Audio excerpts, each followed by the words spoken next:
Artificial gravity is devised through an inertial force that replicates the effects of natural gravity, usually through rotation. More broadly, it may also encompass the gravitational effect experienced under linear acceleration, such as that produced by a rocket engine. Rotational artificial gravity has been used in training astronauts for harsh conditions and is considered a potential measure to counteract the detrimental health effects associated with prolonged weightlessness during human space travel. However, the implementation of artificial gravity in outer space for humans presents challenges concerning the size and cost of the spacecraft required to generate a decent centripetal force equivalent to Earth's gravitational field strength. There's also apprehension about the potential impact of the artificial gravity system on the human inner ear, with concerns that the involvement of centripetal force in gravity creation might trigger nausea and disorientation due to disruptions in the inner ear. In a rotating space station setting, the spacecraft's hull provides the radial force acting as the centripetal force, creating a gravity force that is perceived as pointing downwards towards the hull. From the standpoint of people rotating within the habitat, this rotational artificial gravity behaves similarly to regular gravity, albeit with certain distinguishing features. One such difference is the centrifugal force's variation with distance. Unlike authentic gravity, the observed centrifugal force exerts radially outward from the axis of rotation and directly correlates with the distance from the rotation axis. This means that with a small rotation radius, the gravity felt at the head of a standing person would be significantly less than that at their feet.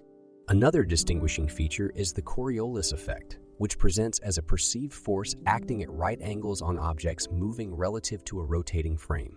This tends to curve the motion. Another distinguishing feature is such forces can influence the semicircular canals of the inner ear, potentially causing dizziness. Reducing the Coriolis force and its impact can be achieved by increasing the rotation period and lessening the spin rate. Based on general consensus, a spin rate of 2 RPM or less doesn't lead to adverse effects from Coriolis forces, however. Humans have shown adaptability to rates as high as 23 RPM. The mission of Gemini 11 aimed to recreate gravity by revolving its capsule around the Agena target vehicle, linked through a 36-meter tether. Despite only creating a minuscule amount of artificial gravity, 0.15 g, this was accomplished by igniting side thrusters to slowly rotate the two intertwining crafts. Similar to a spinning pair of bolas still, this force was so minute that it was unnoticeable to the astronauts, although objects were seen being pulled towards the floor of the capsule. In 1964, the Soviet space program theorized that humans could not withstand more than 14 days in space, fearing that the cardiovascular system might not adjust to the weightlessness.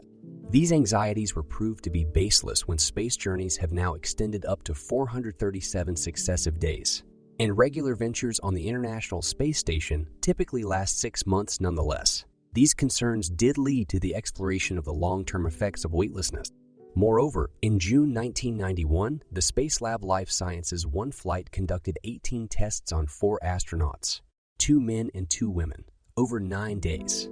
They concluded that, in the absence of gravity, white blood cells response and muscle mass decreased. Within the first 24 hours of weightlessness, blood volume reduced by 10. Prolonged weightlessness can cause complications such as brain swelling and optical issues. To combat these physical effects, artificial gravity, due to its ability to imitate terrestrial gravity, has been suggested as a comprehensive method. This gravity replacement could eliminate the zero-gravity state inherent in space exploration. Therefore, in current scenarios like the 6-month trip to Mars, a consistent or periodic exposure to artificial gravity is recommended to prevent extreme debilitation of astronauts. The 2005 spacecraft proposal, Discovery II, contained plans for a centrifugal crew station that could transport a 172 metric ton crew to Jupiter's orbit in 118 days. Also, NASA's 2011 proposal, the Multi-Mission Space Exploration Vehicle, MZEV, was intended for long-duration crewed space trips. It involved a rotational artificial gravity habitat designed to maintain crew health for 6 people on missions that could last up to 2 years by using both standard metal frame and inflatable space structures. This centrifuge would provide 0.11 to 69 G if constructed with the 40 feet 12 diameter option. The proposed TEMPA-3 mission and the Mars Gravity Biosatellite represent revolutionary concepts within the space exploration field aimed at simulating gravity on crewed missions to Mars. These missions plan to achieve artificial gravity through the rotation of interconnected spacecraft halves or rotating a spacecraft in its entirety. This innovative technique mimics Mars's gravity, 0.38 G, but its implementation has been hampered by size limitations and complexities of the spacecraft. For instance, a rotating structure creating a centrifugal effect through centripetal force is one practical method.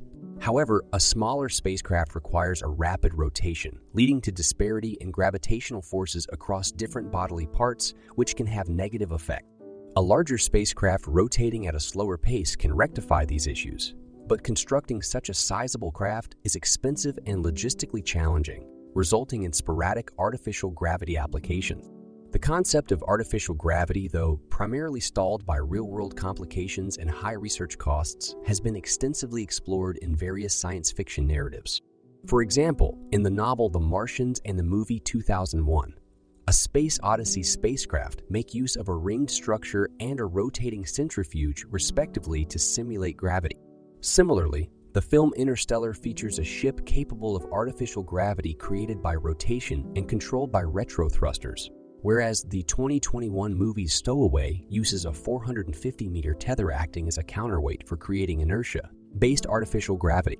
Though present-day conditions may limit the mainstream integration and usage of artificial gravity in spaceflight, it still represents a fascinating avenue for future exploration and advancements in the field of aerospace engineering. It also continues to fire up the imagination in popular culture, contributing to the ongoing development and exploration of space. In space travel, the objective of implementing artificial gravity is a compelling aspect, as it aims to create the sensation of being grounded, similar to being on Earth. One way to achieve this is through the concept of linear acceleration. When a spacecraft accelerates, items that would otherwise hover while the craft is stationary seemingly fall towards the engines. Due to Newton's first law, it's like creating a scene where the objects are stationary while the craft moves towards them. To evoke a sense of Earth's gravity, this concept could be incorporated into a spacecraft design resembling a skyscraper with the engines at the base. Acceleration at 1 GE, Earth's gravitational pull, would press passengers to the hull, enabling them to move as though they were on Earth. A consistent, unidirectional appearance of gravity can be created with this approach, without the complications associated with large, rotating rings which may not offer equal fields or unidirectionality relative to the craft and would require continuous spinning. A bonus of this concept is its potential for high-speed voyages, whereby a spacecraft traveling at 1G could reach Mars in just a few days or even enable round trips to the nearest star, Proxima Centauri, within a year. This constant but low-impulse acceleration concept has thus been proposed for various interplanetary missions, including transporting heavy cargo to Mars. However, these benefits arrive with their own set of challenges. Currently, the only feasible engines capable of propelling a vessel at speeds equivalent to Earth's gravitational pull use chemical reaction rockets. The fuel availability for these rockets limits their acceleration period also.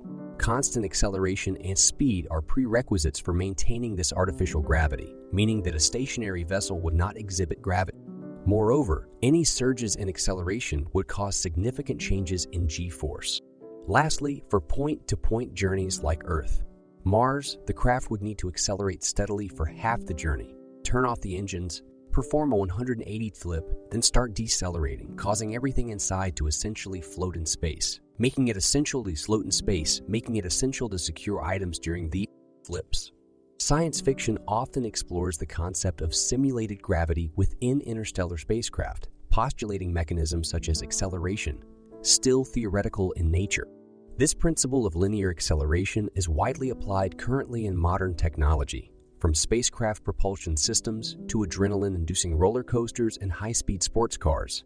These mechanisms generate artificial gravity that enhances the thrilling experience of the ride. In the progression of this concept, China reportedly constructed a compact, cutting-edge research facility in January 2022 designed to simulate weak lunar gravity utilizing magnetic field. The pioneering minds behind this endeavor were notably influenced by Andre Geim and Michael Berry, known for their groundbreaking work on magnetic levitation. NASA's Weightless Wonder aircraft is another example of the application of gravity simulation through linear acceleration. By following a parabolic trajectory, The aircraft briefly provides near-weightless conditions, ideal for astronaut training, research, and filming, despite frequently causing motion sickness, hence its dubious nickname, Vomit Comet. Several organizations worldwide operate similar reduced gravity aircraft currently. At the NASA Johnson Space Center in Houston, Texas, lies the Neutral Buoyancy Laboratory, NBUL, a state-of-the-art astronaut training facility housing the world's largest indoor pool filled with water. The NBUL offers full-scale reconstructions of the space shuttle, flight payloads, and the International Space Station to conduct simulated extravehicular activity, EVA drills for space missions. Neutral buoyancy is employed to emulate space's weightless environment.